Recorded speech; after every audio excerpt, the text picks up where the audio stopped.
Welcome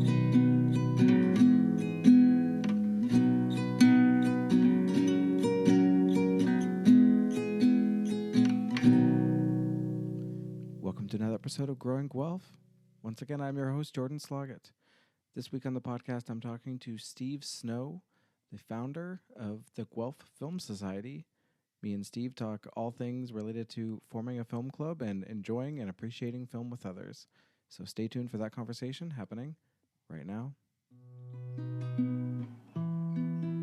It's like we got the whole city with us. Exactly. It's kind of nice. Growing Guelph and all of its cars and all of its exhaust all at the same time. All right, well, I'm joined on the podcast today by Steve Snow. Steve, thanks for joining me today. I'm excited to talk all things Guelph Film Society. Me too. Thanks for having me. I guess just to kind of hop right into it, could you tell the audience a little bit about yourself and what inspired you to establish the Guelph Film Society? Yeah, I always love these kind of questions, like, who are you? And, you know, succinctly spell it all out for us. Maybe make it a little inspiring and funny. Yeah, so, I mean, I have a job and all that stuff. You know, I'm a postie, but that's, I do that to make ends meet. But, like, really, I just love art in all its forms, like, especially music and film, because I'm in a couple bands, and, like, I've been doing the film club for, it's been almost 5 years now. Yeah, I don't know. I just think art is, like, even though I'm not making films or anything, it's more of like I like to think of it as like a book club for movies. Mm-hmm. It's just like the appreciation. I think that's the biggest thing for me, is an appreciation of like beauty, and just like, I feel like I'm getting a bit philosophical, but most of my film club people know that that's how it tends to go. But I just love delving into these different things and different styles, because film is such a huge medium, right? Like, so many different genres.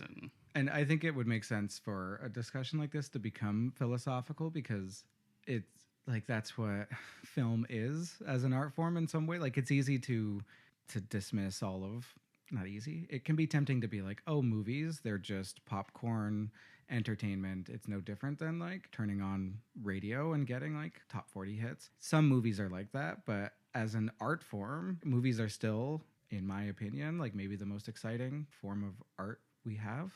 I think video games could give them a run for their money, but video games are still in like their infancy when it comes to advanced storytelling and art and that. But I guess you said it was about 5 years ago you started the club. Was this a pandemic inspiration? Yeah, very much so. I think, so funny enough, for this month, for the film nerds out there, we're doing Krzysztof Kieslowski's Three Colors trilogy, which flashback to November of 2020. I was watching that and I was just like, this is such a great, like, rich, like, set of movies. I really would love to, like, find a group to, like, talk about these sort of things with. So I was looking on Meetup, and I was like, I think I might have found something in Toronto. And, like, at that time, pretty much everything was online. But I was kind of like, I'd rather have something that's more local. And I forget who it was. I know who it was. It was, unfortunately, Neil Gaiman. We don't really need to get into that. But he said something about, like, create kind of what you want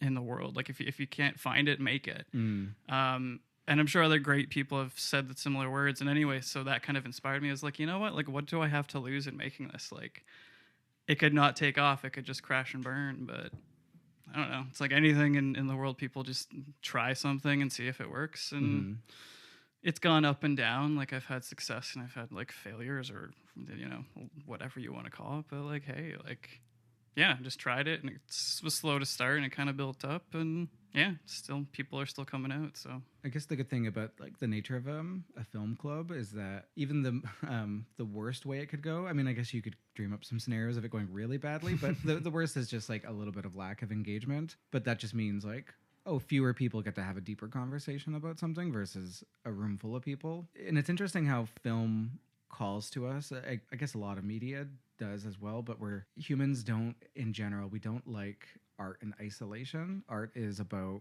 this is what this meant to me, but you're so excited to share it with others and find out what it meant to them and see their perspective. And like, we know this because like the most common thing is like someone sees a movie and then they are telling their friends like, oh, you have to watch this. And then sometimes having someone recommend you a movie is paradoxically like, it puts it into that like, oh, I should watch that, but now there's pressure to watch it, and that's interesting. And we're in an interesting place with film as a society, because it's still very important in terms of, yeah, I don't want to say importance of the impact on us, but like television and social media and these other things are superseding it in some way. As a modern film fan, like, are we living through like a depression era, like after a golden age? Because when I hear about what film culture was like in the 70s and the 80s, and it's like every week there were several grown, like, I don't say adult movies because adult movies mean some things, but there were,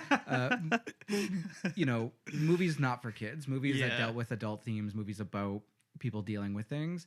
They were mid-budget movies with serious actors that were well respected that people actually went to go see, and like the average person went to the movies like once a week that might have been earlier than that, like in the 50s or whatever. Like, now that all of our TVs are bigger, streaming services are there, cost of going out to the movies is so much. I don't know. I just think we're at a more fractured time with film. Yeah, I had a couple ideas from that. Yeah, so I think the pandemic definitely changed things a lot. Mm-hmm. Like you kind of mentioned with streaming and like being at home, and just access is like, it's incredible in a way. Like you can watch a movie on your phone now. You don't even have to leave your bed, which is kind of cool. But also, like, I know David Lynch has this infamous video of, telling people to get real if you're going to watch it. And I'm guilty of it. Yeah. So there's that. The whole like landscape of the world has changed a lot. But I think too, like, cause you mentioned, are we in like a golden age or have we passed that? Are we in a depression? And it's like, who is it? I think I saw something recently about Quentin Tarantino talking about how like 2019 was the last year of movies. And like, I think I've seen Scorsese go on about something similar to that. And I'm just like, I see other people too talk about it, that movies are dead. And I'm like, what are you talking about? Mm-hmm. Like, there's just so many great things still coming out. And there's this really crazy Romanian movie I just watched last night called Bad Luck, Banging, or Loony Porn. And it's this absurd, like, it's like a weird punk movie. It's a dark comedy. It actually takes place during the pandemic within the movie, but we're going to be doing that in April for our Dark Comedy Month. But anyway, what I'm getting at is that, like, there's so many, like, independent filmmakers from across the world that are still doing really cool things. It's just, like, I think getting back to the pandemic stuff and, like, access, there's just so much content. Yeah. And, like, I find, like, I don't even keep up with television shows anymore because I'm just, like, overwhelmed. I, like, log into Netflix or whatever streaming, and I'm like, I don't know what to watch. There's just too much I want to watch. I just end up watching a movie instead. Yeah, I mean, that's so fun. It's funny, your experience of that, because my experience is almost the opposite, where I'm like, I'm going to sit down and watch a movie, and then you search for 40 minutes, and you're like, whatever, I'll just watch another episode of a TV show I like. But that is interesting that it felt like previously, like, TV and movies were distinct things. TV was all about long-term, like, character relationships. You'd get these sitcoms that were almost like adaptations of the stage experience. Like so many sitcoms had the live audience and get to know characters over the course of years and explore all sorts of stories. And it was less about the medium itself. It was still a fact, like, the medium is always part of it, but television has a way of being a little more basic, a little more basic. And in that, I guess an analogy is that, like, show creators and writers tend to take more precedence in television versus directors, because the direction of something, especially in older television, didn't convey as much meaning and message versus the complex direction or the way a story is told in film. And now television, we have premium streaming, like, Breaking Bad, The Sopranos, these big shows came in, and now our television shows are like mini movie. The season of television is stretched out, but now it's like 2 or 3 years between seasons so that the actors can go on and make other things. Like, actors used to be locked into TV shows for like 22 episodes a year, like, and now it's just interesting how those things change. I think I've gotten off track of where we're heading in this, but I have a point. Yeah, to that. No, go for it. Kind of comparing the old versus new, and like, sorry if this upsets anyone, but rest in peace, David Lynch. Yeah, so you can compare like the original Twin Peaks series for anyone that's seen it. I'm not going to spoil it. Versus The Return, which was just like a third, not a standalone, it still connects, but like it came out in 2017. Mm-hmm. And so getting back to what you were saying about how you were kind of talking about like television is more about like kind of the writers, and I forget who else you mentioned, but like the showrunner is maybe seen as a bit more of like the voice of the show, versus in movies, it's in the modern sense, like the director is said to have, like, if the art comes from any singular brain, we kind of put it upon them for good or for bad. Yeah, and just to go back to the old Twin Peaks, if you actually go through the credits, like everyone associates David Lynch with Twin Peaks, and while he did co-create it and he had a lot of involvement, he was also making Wild at Heart during, I think it was either the first or second season, I forget.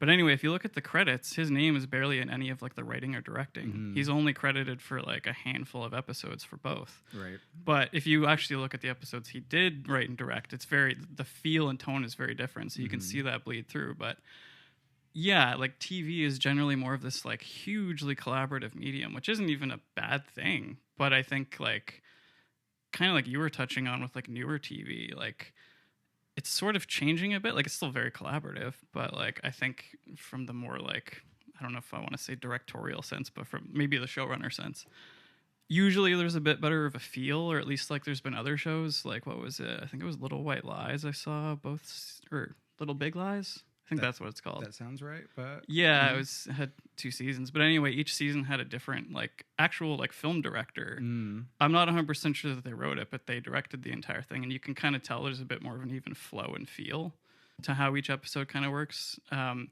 getting back to Twin Peaks, Twin Peaks: The Return, the 2017 season, everything was written by David Lynch. Yeah. I think Mark Frost had some input, but and everything was directed by him as well. And you can just tell like, I haven't watched all 18 hours of it through myself, but if you were to, like, you could tell, like, there are ups and downs with that show because it's like a roller coaster of a show, but you can tell, like, it's really, there is like a singular creative force behind it.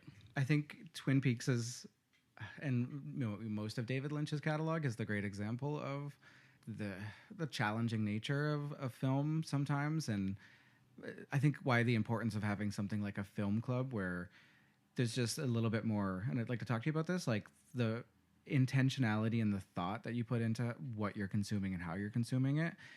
And it's like the difference between like choosing books to read because you like want to explore authors and you want to explore ideas and you've heard good things about like acclaimed stories versus, oh, this is a fun book to read on the beach. There's nothing wrong with fun books to read on the beach, and there's nothing wrong with like fun popcorn films that aren't going to leave an impression, but there's just different ways of like experiencing and really diving into film as a medium. And I think people can sometimes we're very, and I say the modern zeitgeist at the moment is very allergic to caring too much about something. And maybe it's like the resurgence of the 90s slacker sort of, what am I trying to think of? Like what was Nirvana and that? Like the grunge. Like the grunge yeah, and there's like being too eager and caring too much is lame because capitalism and that is lame. So it's cooler to just sort of like say, screw that.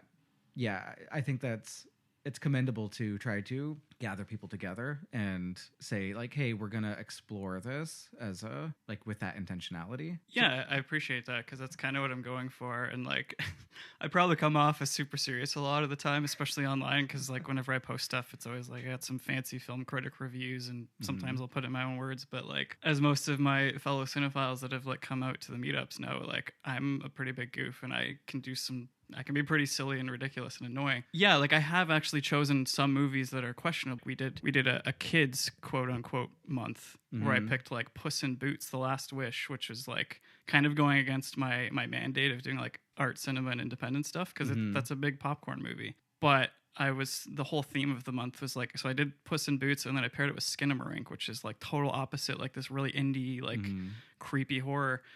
And I think what I was doing with that was just trying to like explore like different ways that kids interact with the world. And like, so I usually take a theme or an idea and I probably try to run it into the ground too much, but like, I don't know. It's just, for me, it's fun to. I think that is fun. And like, I was probably being a little too dismissive and saying like, oh, there's 2 types of films, or I hope I didn't come across this way of being like, there's popcorn films that you can like, they're not meant to be taken seriously. And then there's art films, but that's not true. It's a spectrum. And every popcorn film has hundreds of people who've dedicated their lives to cinema who are putting everything into it, however you want to treat it. Like there's people who crafted that film who really care. And even if like the full message isn't going to be the same, or it's, going to go through the sorts of negative overworking to make something more of a product and less art, there's always something to be appreciated. Again, we're going to go on tangents because I'm a fan of film too. So I'll probably just get sidetracked, but, it's interesting how, as you begin to, or at least I found, as I appreciate cinema more, there's it's hard to be bored watching any kind of movie unless it's so just trying to like quash any originality or anything new, and it's that can be a little bit boring, but even then it can be interesting to see like oh, like watch all the decisions that have been made to make it as palatable for the like a wider group of audience as possible. And I think that's an interesting way of consuming art in that like people have maybe more of a sense of like either like it or they don't, or it's either for them or it's not. And I don't know, maybe I'm going down a path of like sometimes movie critics they see so much that it's only like things that are like experimental that interest them, and then you end up with a situation where the movies that the critics are like, oh, like this is so interesting, a good segment of the wider audience is like, this is just weird. And like, and anyone who's into films has experienced that, like that block against it, right? Where like just some people are not willing to push boundaries in that. But even then, a weird film from this year it does get to people. Like so many more people have probably seen The Substance this year and will continue to see it. And if it gets some more Oscar buzz and stuff like that, and like, that's a weird movie. And that's a movie that so many people wouldn't have engaged with, except for the fact that it has like bigger name stars attached to it and it's getting some buzz. And sorry, once again, I've lost the point of what I was saying there, but I think you were kind of talking about just like certain niche movies, and like, at least the way I understood what you were going with, like kind of the zeitgeist is sort of opening up to it a little bit, or maybe yeah. And I guess I just wanted to give more credit to the fact that all movies are art and are interesting to think about, even if the lens in which you are dissecting it is through the lens of capitalism, right? So if you're watching the latest Marvel movie and you're like, oh, they chose to, they've cut this character, like an LGBTQ character, and they've cut them because the Chinese audience, or the China won't allow that, or something like that, Did right? that actually happen? I believe that's has happened many times with Marvel films and that, and like, that's an interesting thing to know because it does shape the final art. And yeah, I guess that's just to say I don't believe in putting movies into buckets of like popcorn fun and serious movies.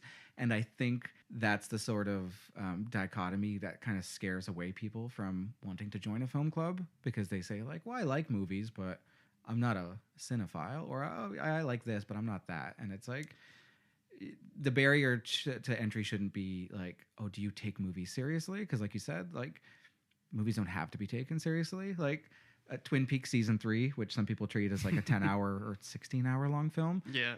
It has scenes that are just wacky, fun.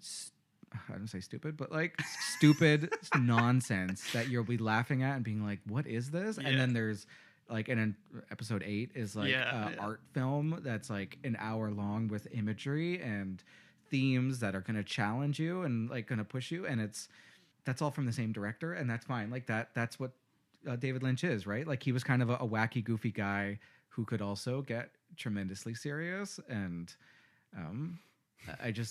I want people to, if they're listening and they're like, well, I like movies, but I'm not a cinephile. Like, don't close yourself off in that way. Like, it's like music, right? Like maybe because of the ubiquity of music in our lives, that we're easier to just, more people are quote unquote fans of music without needing to be like, well, I'm an audiophile and I'm pretentious about the bands I listen to.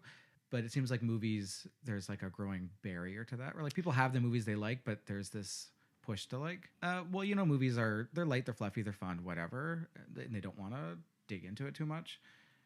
Yeah, I was gonna say, I think there's a really good word for that, or at least the way I perceive it, is judgment. And I think like even I've had that kind of. So the short version of this is, when I was in university, I got lucky and was able to run the Trent Film Society, like their group. And I think even having the word society just has all these connotations. But I was like, I don't know what else to use for the Guelph film thing. I was just like, it's hard, right? Like, you can almost imagine a poster of something like the Guelph Movie Club, and it's in Comic Sans font, and then next to it is like Times New Roman, like the Guelph Film Society, and like you make your choice what group of people you want to hang out with. But should have just picked like Jokerman font or something, Yeah, it's just like, I don't know if people like, I don't know what people think. I have an idea, but yeah, even though I might pick like a lot of like art and indie movies, like I try to make it as like accessible as possible, but it's like, I don't know, like I think it's also just gotten easier over the years, because I think when I was first starting it, I was kind of unsure what I was doing, whereas now I'm just like, I know what I'm doing, but I'm like a lot lighter about it. Whereas I think even I took it a bit seriously and was just like, oh yeah, like you brought up the Marvel movies, which I've seen a lot of, and like Thor Ragnarok is probably my favorite of them, for anyone wondering. But anyway, yeah, like I think everything is valid and necessary. It's like I don't think we shouldn't have Marvel movies. Like I'm not the biggest proponent of them, but I don't think they shouldn't exist because they're like not my go-to. Like that's Yeah. ridiculous. That's like akin to being like racist or whatever ist, right? Like being like, well, it's also easy to everyone who's into specific hobbies, there's a minimum of like gatekeeping just to like keep the hobby, you know. So cinephiles, film fans, there's a little bit of like, well, to be part of this club, you have to intentionally step over this fence of like the ways you approach movies, the types of knowledge that you have. And that gatekeeping does mean that a certain level, a certain fraction of the cinephile audience like wants to keep, quote unquote, keep the normies out. Like if you're just going to watch and I'll keep using Marvel as an example, but if you're going to just want to like that, then like you don't deserve to be part of this club kind of thing. Which I think it's also common among like young people, right? So like I was probably the same way, like 16-year-old kid. You first start watching your first couple movies that make you kind of think like, oh wait, are movies like cool and important and have things to say? And then you start wanting to draw like the line in the sand of like, well, I am a person who can appreciate these things versus the people who don't get it. And then I hope that a lot of people can, like, that's a normal 16-year-old way of thinking. But, like, you don't have to hold on to that if you're, like, 25, 35. Like, you don't have to be the gatekeeper. You can say, like, hey, anyone, like, appreciation of film is like reading. Like, everyone can, has the ability to sit in front of something and, like, dissect it for what it's worth for them. And the more they do that, the more tools they'll equip. And we shouldn't try to gatekeep, like, any understanding of those tools and knowledge and, like, ways of looking at something.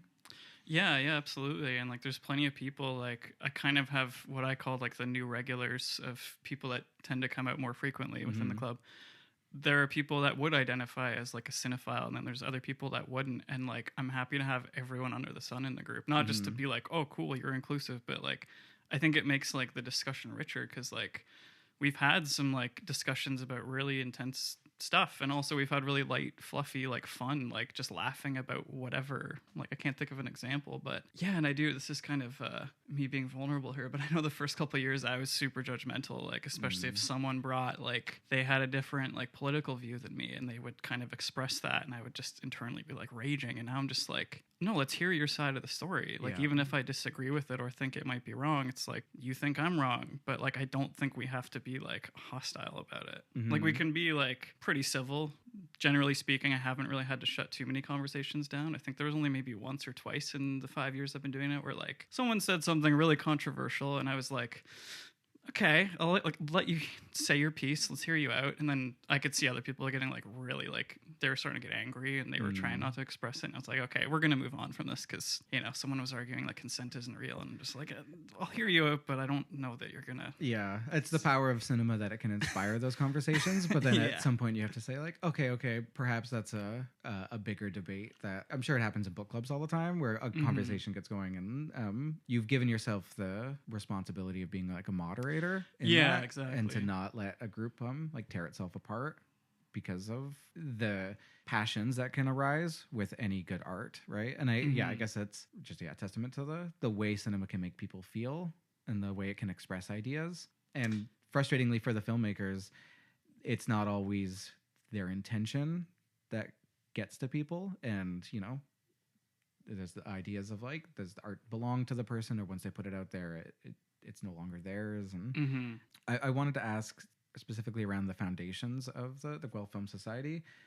Maybe you could speak to some of your initial goals when you were creating it, and how have those goals like evolved as you've been doing it? Yeah, so like, I mean, I think when anyone makes any club of any caliber or whatever, you obviously want people to come out and you want to try to create some kind of community, but like, it's kind of probably not an interesting answer, but like I didn't have a ton of goals other than like, I just want to meet like-minded people and kind of like see where it goes. And like, it kind of took off right away, like not within 2 months or so, especially because of COVID, because we were doing it exclusively online on Discord because everything was locked down and everyone was kind of scared. But like, yeah, in terms of goals, like, I don't know. I wish I had a better answer, but like, I think I can get a sense from some of your from the conversation so far that the biggest goal was the connection. Like you there's that you obviously have like a passion to want to share and to connect, and like early pandemic was a time, and even pre-pandemic there was a lot of talk about people being disconnected and lack of third spaces and people working too much, blah blah blah, all of the issues of modern society.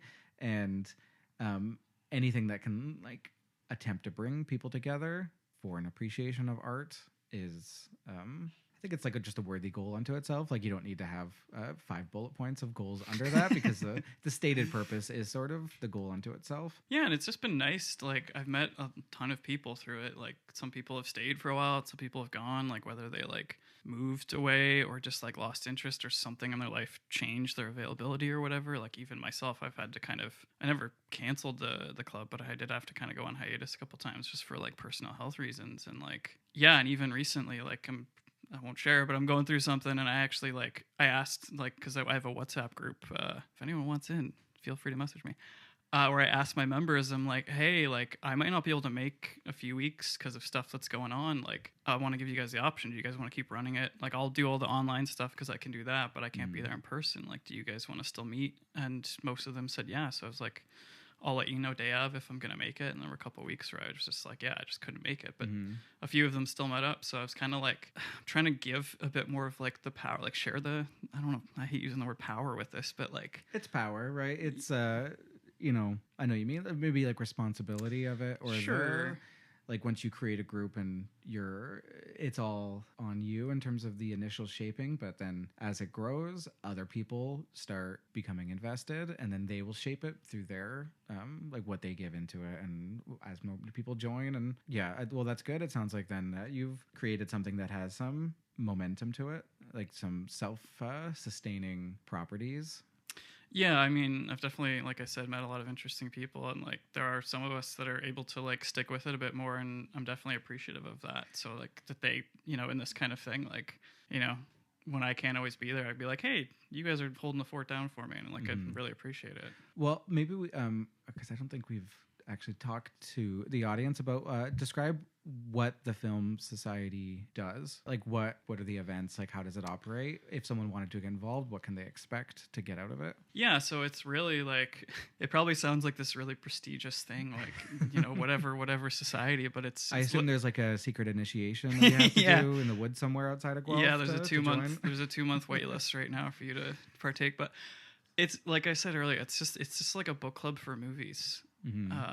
And essentially, like, normally we just meet roughly 3 times a month. And we just meet at the Red Brick Cafe, and like we'll talk for an hour to 2 hours, depending on how many people are there, where the conversation goes. When I started it, I had a few questions I might bring. Now I'm mostly just like kind of off the cuff, kind of like we're doing, and like just let things flow naturally without trying to like control things. But in addition to like what I call our like regularly scheduled programming of like the themes I create each month and the movies I pick, like I do try to do like movie outings and stuff. Like tonight we're actually going to see what is it? It's at the Registry Theater in Kitchener. They do these every few months. They'll do these silent films with like a live band kind of thing. Oh, that's cool. Do you know what's the film? Yeah, it's called The Lodger by Alfred Hitchcock, and I think it's from like 1926. I haven't seen it.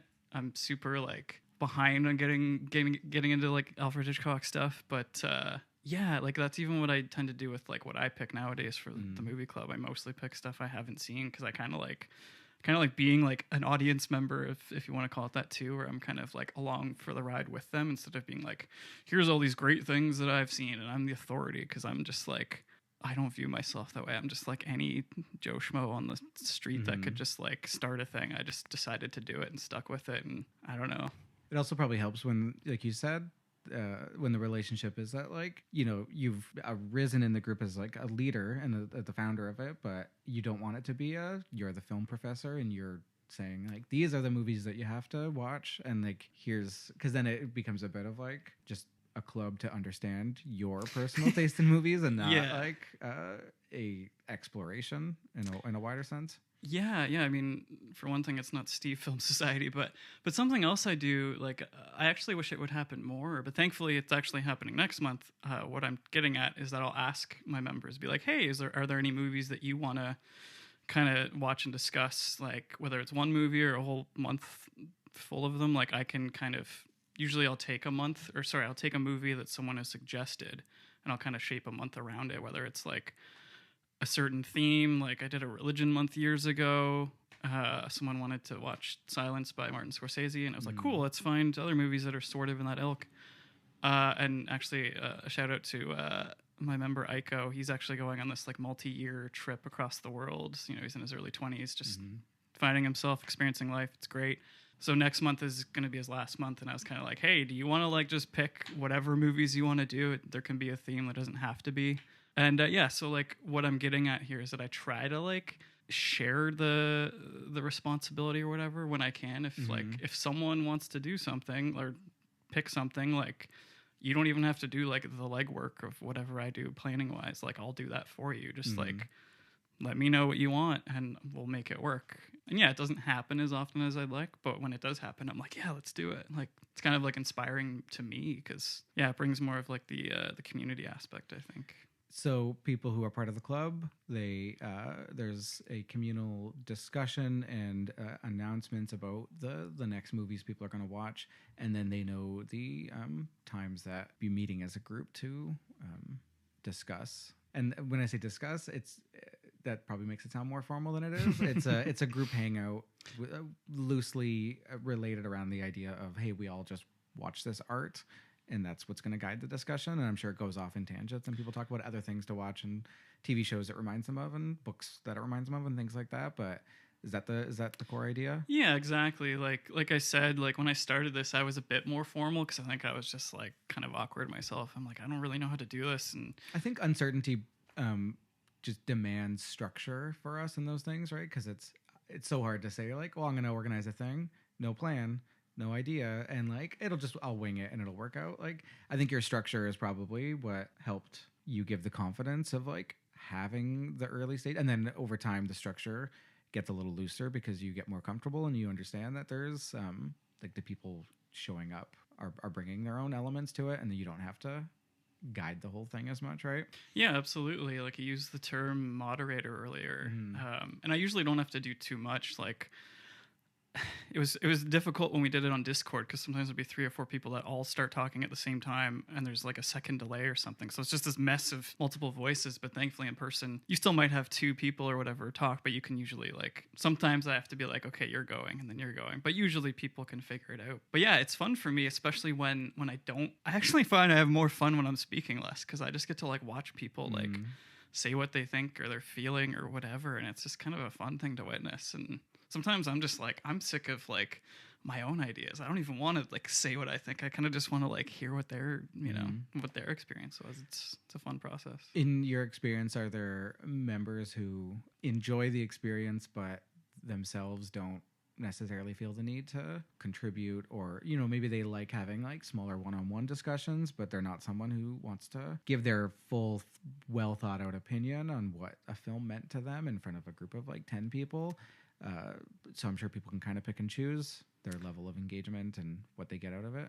Yeah, absolutely. Like, it depends. Like, sometimes we get 4 people, sometimes we get 8 people. Like, it's been higher than that too, but not very often, thankfully, because like I was actually talking with someone recently who was messaging me about potentially joining the club, and they were just trying to get information, and I was telling them the numbers of people that on average come, and like I think I was saying like, yeah, once it gets past like 6 people, it becomes harder for me to like moderate. Like, I actually do have to moderate a bit more. And then like getting back to your point, like there are some people that are much more open to sharing and there are some people that aren't. And like, try to strike a balance between that because I don't want to like push people to be like, hey, you have to talk. Like, I don't want them to feel like it's like grade 5 all over again. We're like, okay, now it's your turn and you have to share. And it's like, we're all judging you kind of thing. It's like, I sometimes will ask some people that, but I usually try to like gauge it. Whereas like if they seem like they don't want to talk, I usually try not to push them. But if they've kind of said something or they like tried to and then someone spoke over them, I'll kind of be like, okay, I think you were going to say something. Like, try to, be kind of reasonable about it, not like like bully people or whatever. Like that's not my intent at all. Well, with great moderator power comes great moderator responsibility. That's so, right. um, we've already kind of spoken to some of these, but maybe describe in your mind how the Guelph Film Society works to create a sense of community around art and film. Yeah, I mean, like, it's not like we hold screenings or anything. Like when I was part of the Trent Film Club, we used to do that because we had a nice chunk of change through the levy that we got through the university. But like when you do that, you have to pay. I mean, you're supposed to pay for like licensing rights. You have to pay for the venue. Yeah, I think you actually have to pay for a license even for the music within the. It gets really complicated. I know I've looked into this a little bit because I was curious, like, different groups will do screenings of films in like neighborhood parks. I've seen that in Toronto. I've seen it in Guelph a little bit. And I tried to look into it to see, and like, there's a lot that goes into that. If you're ever wondering, like, the legalese when you start a proper movie and it says like, distribution of this is like all of those things actually mean something. And film studios do employ people to make sure that those laws are protected. And a bar can't just put on a movie night. Or they could, but as soon as it gets big enough, like it's gonna get some like eyes and attention, and that's not necessarily allowed. But I'm curious, have you like reached out to or connected with any other groups in Guelph? Like I imagine the University of Guelph must have some sort of. I shouldn't actually just assume that. Does the University of Guelph have film movie clubs or? I actually don't know. Like I know I've looked for it in the past, but like I haven't really seen anything. Like. Do kids still watch movies, or is yeah, that's a great sure question. They do, but yeah, like there could still be something like that. I'm just not 100% sure. Like I know that this isn't Guelph related, but I know that the Trent Film Club is still kind of going, which is great. But that's obviously in Peterborough. But like, yeah, I don't really know if there's really anything like that here. Like I know, like, kind of to balance things out, since like that's just so much money, and like I already have to pay like a 6-month twice a year membership to meet up, and it's like everything else, it's just rising in cost. Like I don't charge people because frankly I don't really think this is about the money, but like I can't afford to put on screenings for all the legal reasons, and like I could not pay those things and take a chance, but I'm just like, in the event that it goes sideways and then I get fined, I'm like, yeah, it's just, money's tight for everybody. So but anyway, to offset that is why I'm like, hey, let's go see movies at theaters. Like, I feel bad because we don't go to the Bookshelf a whole lot. We usually end up going to the Princess. I don't know. I would like to start going to the Bookshelf more, but the Princess just seems like they're always ahead of the curve. Like, yeah, I'd like to speak to someone at the Bookshelf just as like a cultural institution in the city of Guelph, but having spoken to their maybe former theater director, I'm not too sure if it's still current, but they and independent theaters in Ontario in general really struggle with the laws and ways that the current things are set up to not prioritize small theaters, like the big chains like Landmark and Cineplex. They get first dibs on all the movies. Small chains can't release things, and I know that it's not like an even, especially in today's world, it's even trickier because things will go to streaming so quickly. Like it's not like before where you'd get like 6-month delays before the DVD comes out, and there's that window of opportunity for smaller theaters to run movies that are like already had a month or two in the bigger theater chains, and now it's like, well, they get the month in the big theater chains and now they're available for streaming. So places like the Bookshelf, like it's a Princess Twin. Princess, they have two, like theaters. the original and the twin. Yeah. And that's in Waterloo. It's in Uptown Waterloo. Okay. Yeah. It's obviously a bit of a trek, but like a few of us have vehicles, and like I'm always like, hey, let's carpool because better for the environment, better for everybody. It's kind of fun just to be like, hey, it's more of a social thing, right? Instead of like us separately driving, whatever, right? Yeah, no, that's good. And it's well, I hope that clubs like this and other initiatives can keep the fight, I guess, against like to get art in our non-corporate entities, like places like the Bookshelf. The Bookshelf is probably a corporation, you know what I mean? Giant Cineplex entities that want to be the only place in town to go experience art when that's. It's too bad because in other ways, film has never been more accessible with the internet and streaming. Even like the Guelph Library, like there's a wealth of resources at the Guelph Library, like, to get rare films, the things that you can't find on streaming, the things that aren't easy. Like, those things still exist, and there still are ways to get them, and free ways that the city provides for you. Yeah, they've actually been fantastic. Like, they're one of, like, there's various sources that I'll check before I like pick some like a movie for the film club, because I try to make sure it's accessible as much as possible. Like, occasionally I'll be like, it's only on this service, but like it's fairly affordable, or like some people will find free links and we'll put it in the comments. But yeah, the Guelph Public Library has been great. Like, even for like my own like personal, like just watching of my own stuff, I'm like, they had this, like no one else, like it's not streaming anywhere, and I'm just like, this library is amazing. And then they also have access to Canopy, which is a streaming service, which also tends to have a lot of like more obscure like world cinema, and even just like smaller produced like Western movies. Like, yeah, go Guelph Public Library, go. Yeah, it is very cool. It's funny that, like, with all this accessibility, there's still some people that, if the ease of which so many films are available means that if you try to say like, oh, seek out this movie, and they're like, okay, well, where is it? And it's like, okay, well, you might have to rent it, or you might have to find a way to like track it down. And because Netflix and other streaming services have lowered the ease, like have lowered the barrier to entry, like if it's not the new thing on streaming that everyone has access to, it can kind of be dismissed for some people, or there's just that barrier that put in the legwork to appreciate art. Yeah, I guess it's a tricky place that we're in right now, in that there still are people who are, there's a lot of people putting those services together, that it's both the easiest time to watch any movie you could ever want to watch, and also that ease has made some people be like, oh, well, I'm just gonna always go with what's easier and not learn Canopy, learn some of these tools that we have. But yeah, so shout out to the Guelph Library. And I will say, I used to live in Oakville, and the Oakville Library had the only place I'd ever lived that had the biggest selection of Blu-ray movies that you could get from their library. And you can, through their online system, just request any movie that you wanted, and they would get it to your local branch. You could pick it up for free. If you didn't pick it up, they'd charge you like $1, but like, just go pick it up. And then, I watched a lot of like new Blu-rays because I'm one of those people who will like not want to watch it on DVD if I can avoid it. Yeah. But not everyone feels that way. But shout out to libraries, I guess. So in terms of running of the society, of the Guelph Film Society, can you speak to the ways that you ensure that the Film Society is inclusive and really welcoming to people who are coming to it with different levels of film appreciation?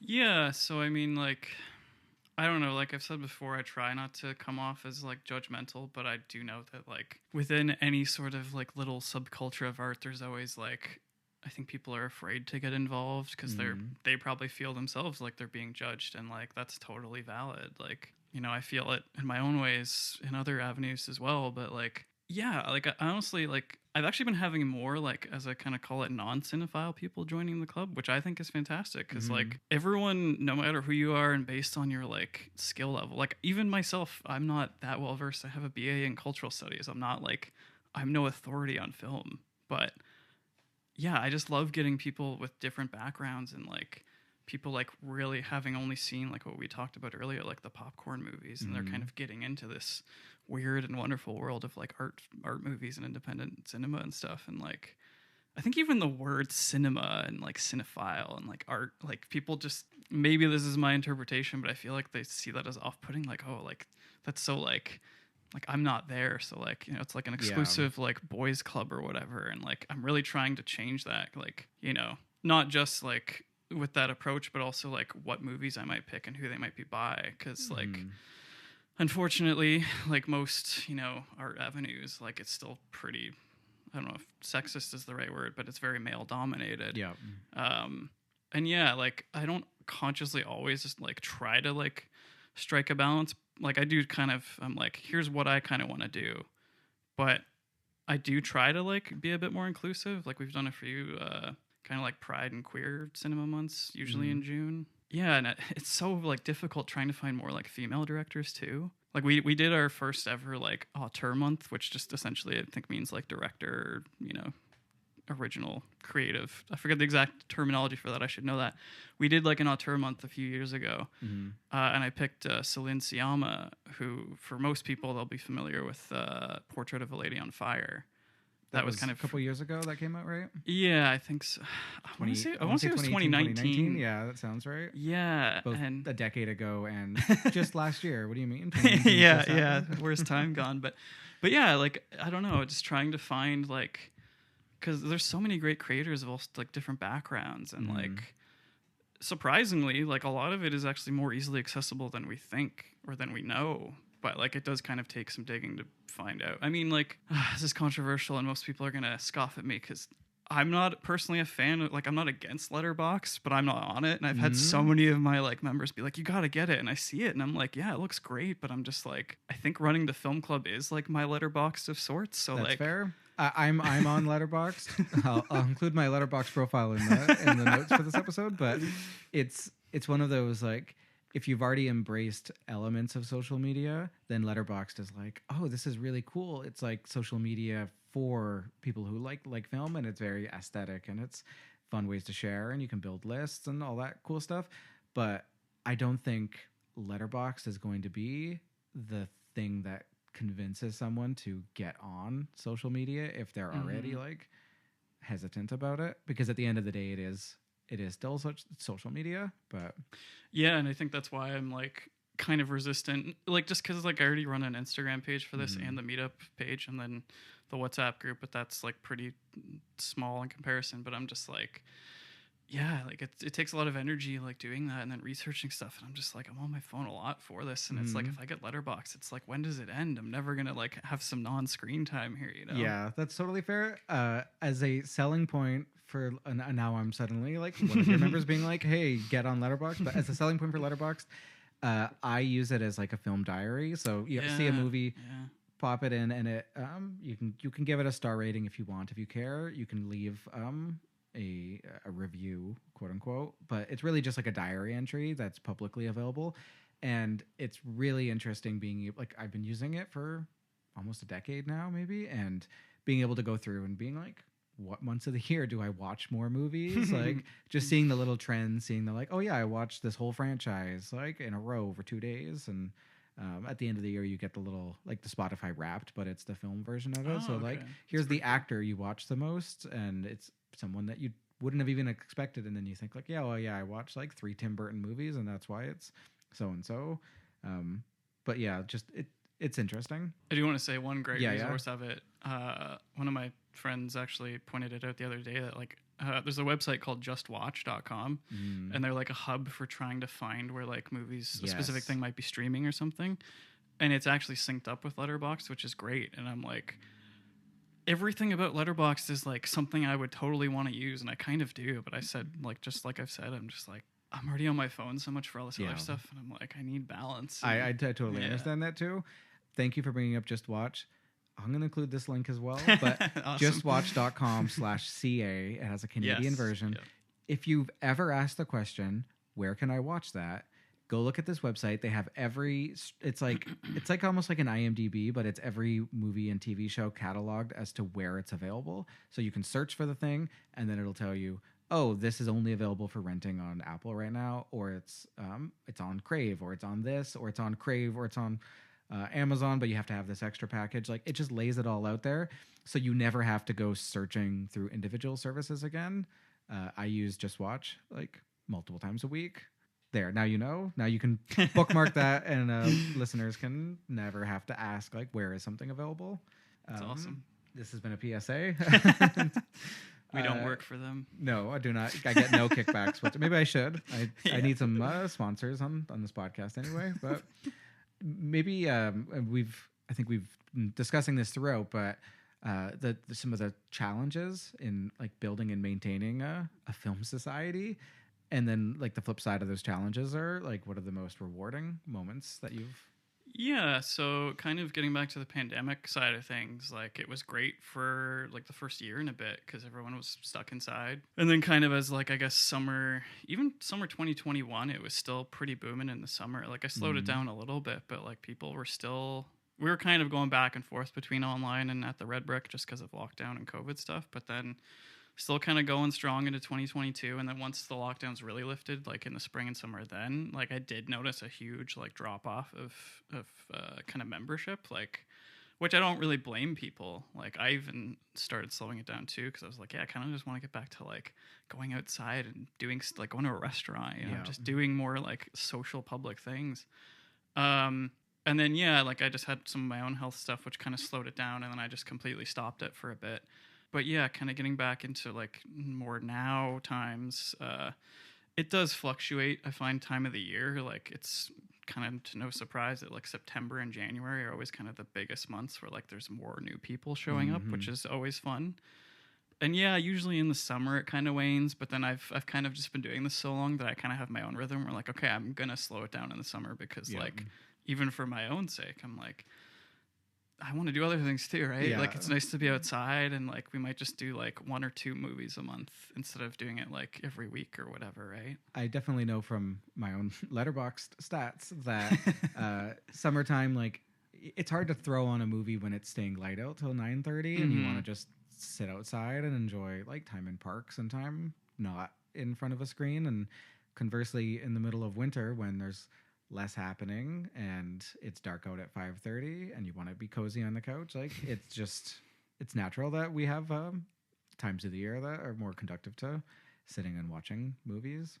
Yeah, absolutely. And then there's like other factors of just like people have life things happening to them too, and like sometimes there's no rhyme or reason where like just people just don't show up. And like I know the first couple of years when that started to happen, I actually took it a bit personally, and then I don't know, at some point in the middle of it I was like, no, like maybe it does have something to do with like what I'm picking, but I think it's more so like just life things. Like yeah, like stuff happens to people, or like maybe they grow tired of it, because like, you know, not everything is going to exist forever. Like even the Guelph Film Society eventually is going to shut down someday, or maybe it'll pass the rains. Like who knows? Like, Yeah, I mean, it's either it exists until the sun explodes, or it dies tomorrow. I mean, I know what you mean. Like things have and things have a place in certain times in people's life where maybe if someone's young and they've just moved to a city, joining a film society is like, well, it's a new hobby to get into. It's a new appreciation. You'll make some new friends. And then maybe 6 months in, you find yourself just watching movies with just those friends, and there's not the quote unquote like need to go to like a formal group. I'd consider that still like a win and a success, even if from your perspective it means that someone came, they were there for several months and then they left. Like I still think that you could view that as like the churn of people through the film society, that it's not like, oh, they leave and it was a failure. Like they still got what they needed out of it, if that makes sense, even if they do it for a year and then they don't go again.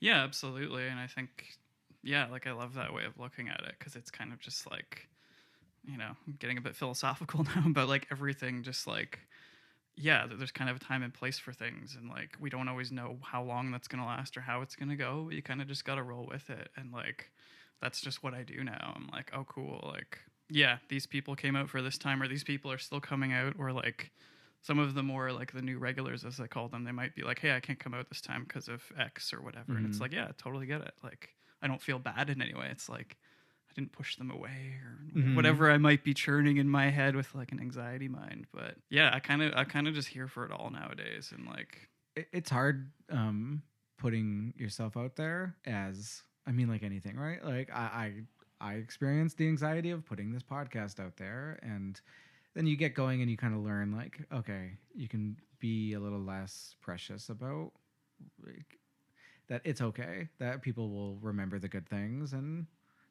a few haters might, you know, dislike things, but like at the end of the day, there's more good to just focus on what you have created and what you've made versus trying to always rethink like the ways, oh, like could you have picked a different film that would have brought more people out? But is having a group of 15 people who are less passionate better than having 6 people who really care? Like I'm sure these are things that you kind of weigh in your mind.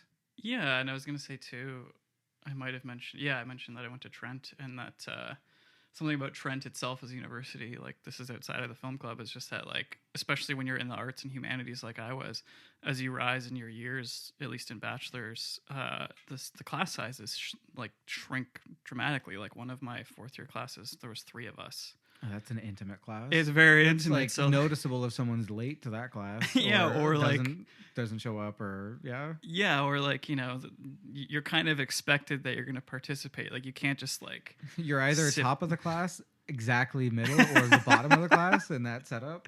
That's amazing. Never thought of it that way. But yeah, like I kind of like that, because if there were 15 people, like there were occasionally, probably not that many on like the Discord chats, but like I've debated like breaking it up into 2 groups, because I'm like, we can't really have a great conversation when there's that many people, because like too many people want to chime in, but like you can't really, like we'd have to have like a 6-hour discussion to get everyone's. It's like I don't want to do a 6-hour discussion. That's too much. Yeah, and that's interesting how sometimes that popularity and success is what will lead to groups splitting or like schisms forming, where, you know, if 5 years from now the Guelph Film Society has broken off from the Guelph Movie Club, and like that would be an interesting result, but that's just the nature of how things work. Like you get enough people together and they start to kind of form like different camps of what they're trying to get out of it and what they're trying to put into it as well. Yeah, I feel kind of like I'm bragging here, and I'm trying not to. But so it was sometime in September of 2023. Like I'd started a philosophy book club, and like that's even more niche. And it kind of took off at first, but then like for health reasons and other things, like I had to cancel some meetups, and I think that really killed the momentum, because certain people were like looking forward to it, and then it was just like, oh, this guy's canceling. Like, what kind of a leader is that? But anyway, so there were a couple people that still came out regularly, and then at some point, like I was approached to join a new band, and I was just like, I kind of just felt done with that club. But thankfully, one of the people in it, he was wanting to get involved, so I was like, here, like you can have the club, like, you know, so like.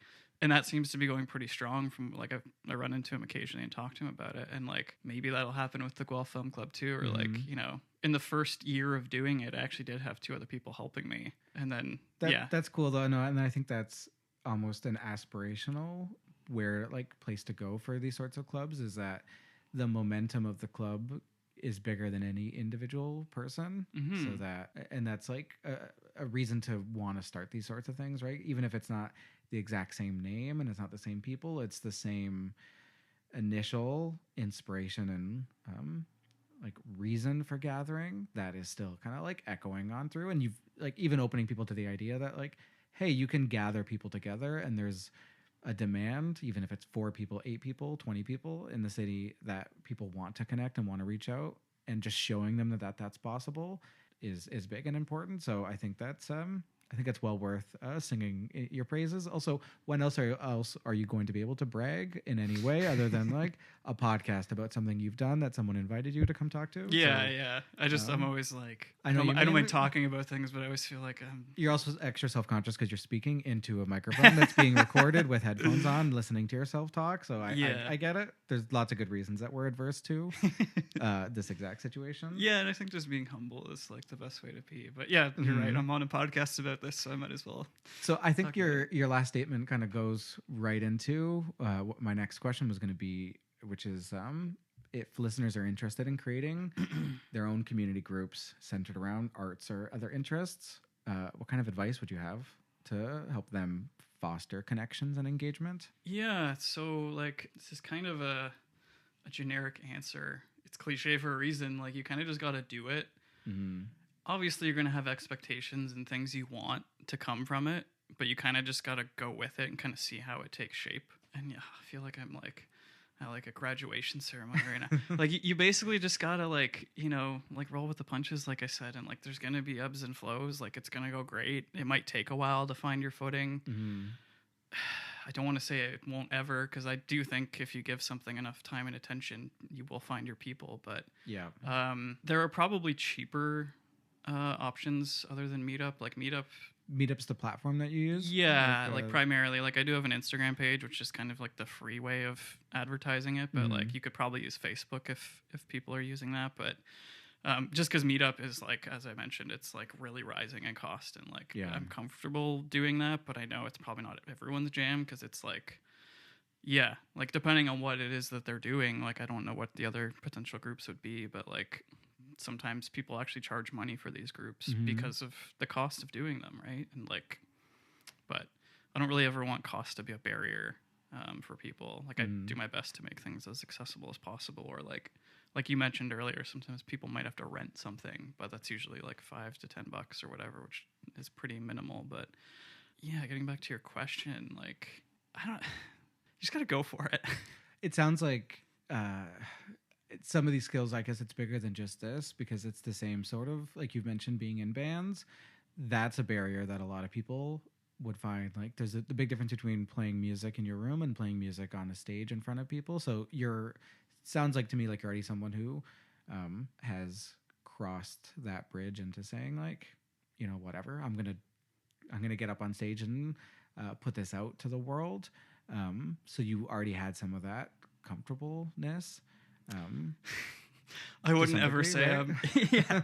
I mean, like willingness, maybe. yeah, Not like but... even when I get on stage, it's always like, oh my god, like sometimes I'm like really in the zone, but other times I'm like, oh, I didn't sleep well. What you can find any reason or excuse to be like, I don't want to do this right now. It's like you just got to do it and like, hope for the best. Like, yeah, it's never going to be the perfect time where everything lines up, but sometimes you have to just like push through and we have to do it anyway, right? Like yeah, and I mean like I've said, I've had some stuff going on and like I've had to cancel some things, but like generally, yeah, you kind of do have to push yourself and just deal with like whatever uncomfortable things might come up. But like, I don't know, take it from me. Like, there's been a lot of great and beautiful things that have come from the group, and just like making friends and like, getting to meet all sorts of people that like, yeah, you're going to meet people that you might not like or gel with. But like, that's also like a cool experience in and of itself to like, I don't know, gain something from it. Like, yeah, finding out someone else's perspective and you're like, I never thought of it that way, even if you're like, that's wrong, but like, whatever.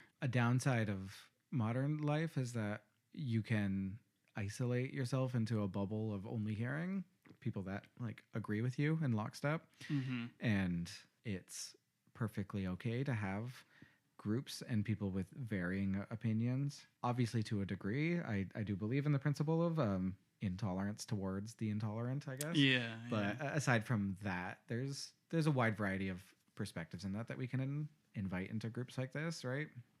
And I guess that's good, and that's important to remember, that like not every group or club has to become like, oh, these are 12 friends that are best friends and hang out outside the club and they all get along and they all do this. Like bringing people together over a shared interest means getting unique voices in there, and unique meaning like voices you don't hear, opinions that you don't agree with, but that are still useful to listen to and understand where they're coming from. Yeah, like those experiences for me have like spurred conversation like for both parties, and everyone involved in the discussions at the time. And like I think that's what the whole idea of making like a book club or a discussion group or whatever it is, like I think that's the whole point of them, right? Is like trying to connect with people. And even like this is like life, you're gonna bump into people that might like trigger something or irk you in a certain way, and then you'll meet other people that you're like, oh cool, like we get along, we know we like are on a similar wavelength kind of thing. And I think it's about like embracing it all essentially. And I guess the biggest piece of advice for anyone that's like thinking about starting a club is like, yeah, just get comfortable with like not really knowing how it's gonna go. The comfort and the uncertainty, and the comfort and discomfort. Yeah, which is just get used to that. Yeah, like it's never necessarily going to go away, but I think you've mentioned it earlier that you kind of find ways to deal with it and just like work with it and move with it. And What do you have in terms of like aspirations of the club, the society, of where it could go? Where like, do you have any ways that you've been thinking about how you think it could evolve, or that you want it to evolve, or like where are you at with that? I probably don't seem like that big of a dreamer with it, because I'm actually like content generally with how it's been going, just like trying to get more engaged with like film, like movies being shown within the communities, like with Guelph KW and stuff. But like something I'm open to is like maybe like, I don't know, I'd have to see my schedule and go with it, but like if the bookshelf ever wanted to do like a monthly thing where like we do a screening there, and then maybe like afterwards we kind of go down to like Mijida or something and actually like hang out for an hour or two and talk about it. Like something that's a bit more interactive in that sense. Because I mean, it's still like the same idea, but like, I don't know, maybe I seem like a lazy bohemian or something, but I'm just like, I'm content with this little club, just keep going kind of the way it is. Like, I'm always open to ideas too. Like, I've put in like the meetup description, like, yeah, if anyone has any ideas of how they might want to like see this club go, like, we can definitely have a conversation and kind of go from there. But I'm a pretty simple person in that respect. I mean, just even continuing it, like, and you also just have to give what you can to everything, right? Not everything has to. Even like the nature of me asking that question is rooted in some of the endless growth of like modern capitalism. Of like, well, you can't just be content doing this. Like, how are you growing? How are you gonna do this and expand? Because if you're not expanding, then your company's going under. But that doesn't have to be true for a film society. The last question is just how do people get involved if this has piqued their interest? Yeah, I mean, like, I'm always curious how people find the group. Like, some people are just casually looking on Meetup or Instagram, but like, yeah, like, I don't know. It's easiest for me when they RSVP on Meetup just so I know who's coming. But like, yeah, I don't know. Just like, it's always 10 a.m. on a Sunday at the Red Brick. Like, it's not always like 2 or 3 weeks in a row. Sometimes I space things out, but like, yeah, like honestly, just come out. Like, you can text me if you want beforehand to talk about things if you're like nervous or whatever. But like, I don't know. Like, I think it's this group and like so many other groups are for everybody. And I've met a lot of people like of different ages and stuff and backgrounds, and it's actually been really cool. But like, yeah, come on out, get involved. It's just, you know, we'll collaborate. Like, I'm open to pretty much everything at this point, but it's really up to kind of what the community gives back. So awesome. Well, there'll be links in the show notes for anyone interested. This feels like a natural place to end it, but I am curious as a film fan. I just want to ask you, like, what are you looking forward to in the world of cinema this year, or and especially like what stood out for you last year? Like, is there anything, I don't know if you care about Oscars and that, but is there anything that you want to see get recognized, or that like you want to tell more people to seek out? Or now that I'm put on the spot, I'm like struggling to think of something. But like, I apologize, I did not give you a heads up on this question, okay. So feel free to not have solid answers. I don't like viewing arts as like a competition, and while I like awards shows and stuff because they give credit to people that I usually think like, yeah, they're deserving of it, but it's like, yeah, it's like you already mentioned it, The Substance and Anora by Sean Baker. Like, oh yeah, Nora's been on my list to watch for a while. Yeah, like we did to check that out. We did a Sean Baker month a year or two ago, and like I'm a huge fan of his, and I'll always talk to him until I die, or talk about him rather until I die. But yeah, like I want both of those movies to win everything, but obviously winners, like there's only really one for, and that's what I just don't like about it is like, yeah, in the like arts the cut, and like I know I have some friends in that can get really into the seriousness of the Oscars of it all, and it's important just to remember, like, hey, like just because like everyone knows that the Oscars gets it wrong, quote unquote, on like what's the most impactful film in a year, if that makes any sense. But I think you're right, just looking at it as less like what deserved to win and more just like happy about the recognition that everything gets. Yeah, and actually, while I'm thinking about it, we went and saw Nora a few months ago, and then a few of us kind of just talked about it after. And someone asked, like, what would you rate it? Like, because they were actually talking about Letterboxd again. And I was just like, it went around, and then it got to me, and I'm like, I'm actually like going to respectfully decline, because like I use Metacritic for like getting critic quotes and just kind of vetting a movie to some degree, but like I just don't like, personally, I just don't like giving something a number of stars, because I'm just like, what does that mean? Like I feel like, it's and I'm guilty of it. I open up Letterboxd and I do that for everything, but it often doesn't, like distilling in an 2 hour or longer experience of art and acting and so many different artists' work ending up on screen, and you know, a film can strike you 100 different ways depending on how you're feeling going into it and where you're at in your life, and if it's your first time seeing it or your 10th time watching it, and distilling all of that down into 4 out of 5, 5 out of 5, like it's a little silly, and it might be useful just for like memory's sake and for encouraging other people to watch something, if you're saying like, hey, this had a big impact on me, that's somehow I try to justify some of my Letterboxd in that it's less like me declaring that this is a 4 out of 5 movie and more just like right after watching it, I'm going to roughly say that this had this level of impact on me. And that's not to say that movie that I give 4 out of 5 to is a better movie, because I don't believe in objectification in film in that way. But yeah. Yeah, I used to do that myself too, but I think at some point in the past couple of years, I've just like changed gears, and it's probably just me getting older and sort of cynical in my own ways. But no, I think that's a healthy way of looking at it. Yeah. So was Nora one of your favorite movies from last year?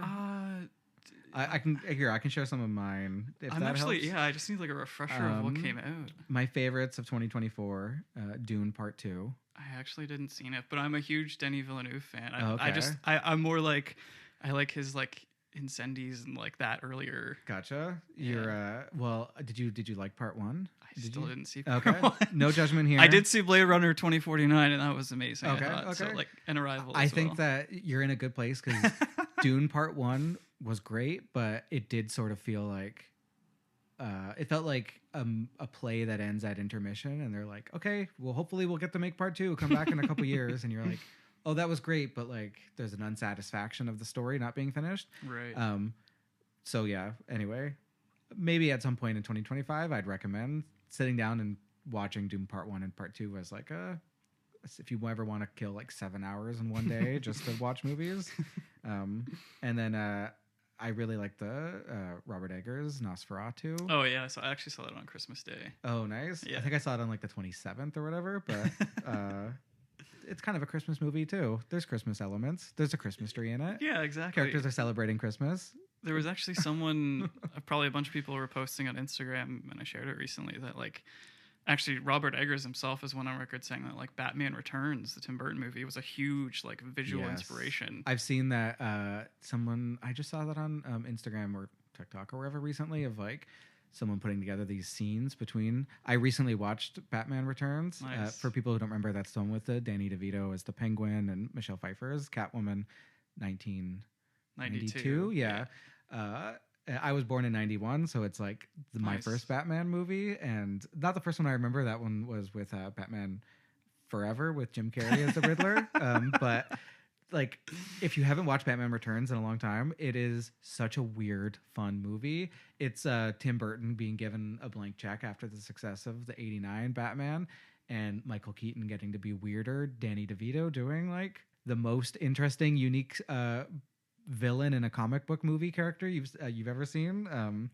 And it's a Christmas movie, and it's weird, and the set design and like everything in that movie is fun to revisit. It's also pretty dark in a lot of ways too, like because you see it multiple times where it's like, I'm pretty sure Batman just killed that guy. Like he just lit this guy on fire with his car, and I'm like, there's like possibility this guy's gonna survive, but he's just like ruthless in it. Yes. It's not like comic book accurate. Batman never kills like that Batman. I think he like blows up someone down. Like someone gets a bomb and they get sent down the sewer, and yeah. It's just like angry, and it's like, okay, like do whatever you want. Mm-hmm. All right. Well, I feel like we could chat about movies longer, and this is making me want to join the film club. So success. But thanks so much for sitting down and talking to me today. Yeah, thanks so much for having me. It's been a pleasure. Thanks for listening to Growing Guelph. I've been your host, Jordan Sloggett. Be sure to subscribe to us on social media, on your favorite podcast app, and if you have a recommendation for a future guest you'd like me to speak to, you can reach out to me at growingguelph@gmail.com.